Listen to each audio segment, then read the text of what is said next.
a timeline? When, to your knowledge, do you know did the shooting begin? How long was the shooter at large? Where was he inside the terminal? How extensive was the chase? And where is he being interrogated? As I said before, it happened just before 1 o'clock. We're not going to give out any specific information about the logistics. And as I said before, shortly thereafter, almost immediately after the shootings. Who apprehended him? He was apprehended by a Broward Sheriff's deputy, and he was taken into custody without incident. So I've played that clip only for further clarity off the back of the previous video. He insists that the only thing that was to happen was in Terminal 2 in the lower area of the baggage. He tells news reporters that nothing happened in Terminal 1 and he's not sure what caused the evacuation. And in the clip that you've just watched, he confirms that this thing happened just as quick as it started because he was apprehended straight away. Now there's a reason why he's not accepting that anything's happened in Terminal 1, and the reason is so that he can allow this to sort of play out. He's effectively washing his hands of it in a sense.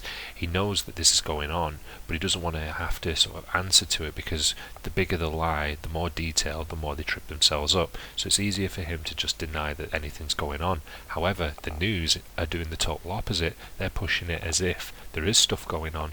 But I'll play this clip through so you can see what I mean.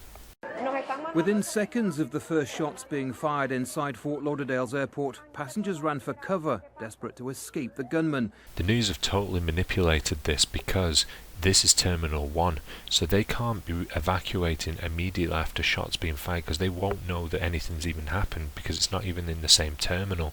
And the idea that he's trying to portray that these people are running because of a shooter is ridiculous because of that reason. And a bit like Brussels, you're looking through this through the eyes of a camera, and there's also two other cameramen here. So how can the news in one hand say that this is immediately after a shooting, yet there are cameramen here being able to be on the spot to film it all? Now you might be saying, how do I know that this is Terminal 1? Well, the thing is, as I've said before, the more information they put out there, the more they trip themselves up. So whilst they're showing only sort of 5 to 10 second clips, if you're able to piece them together, you realise what the story is supposed to be, and in comparison to the narrative, it's the wrong way around, or the details are incorrect. So for example, this particular guy is going to be seen in another clip running out of the airport. So he's running away from supposedly the shooter, which the news is portraying as being Terminal 2, but you're going to actually see him run out of the doors of Terminal 1. So what you're watching now is Terminal 1, and it's as simple as that.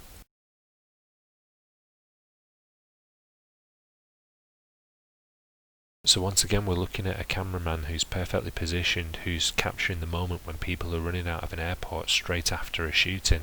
But not only that, is they capture the same person in another clip. Now the odds of that in an airport should be slim to none because of the panic that should be going on.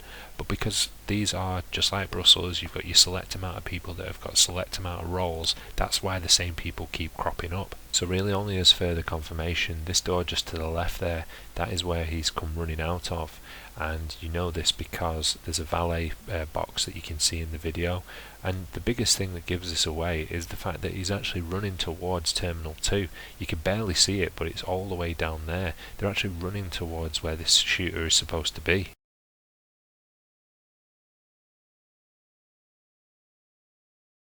So here's an overhead of the actual airport showing Terminal 2 on the left and Terminal 1 on the right.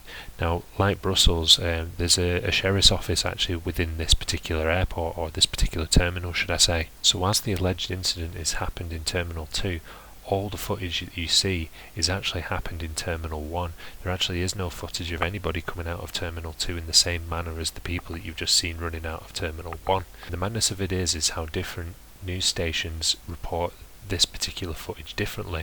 So for example, and around 2:30, more chaos. Panic in another terminal, Terminal 1, as passengers there thought they heard more shots. Authorities telling them to evacuate, also to evacuate Terminal 2. People ran outside, falling in the rush to get away. So we've got two conflicting stories here, and I don't know whether it's because this particular news station realised that the footage is from Terminal 1, so they've had to make up an additional story. But we know this story can't be true because of the fact that the press conference that was done by the policeman was done an hour before, and in that press conference you've got news reporters talking about how they heard gunshots in Terminal 1 and that Terminal 1 was evacuated, but the policeman denies that anything's happened.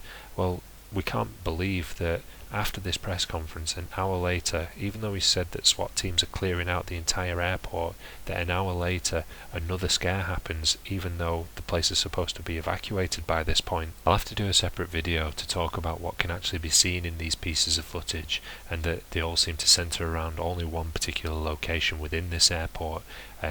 So what I'll do is, just to round this off, is just quickly say that whilst we've discussed that the footage of the people running out of the airport is just typical because of the fact that you see the same people within it, it's the idea of the woman shouting, "Oh, they're shooting again," right in front of the camera that happens to be there to film this for the benefit of the news. And whilst it's to make it more dramatic, she says they're shooting again.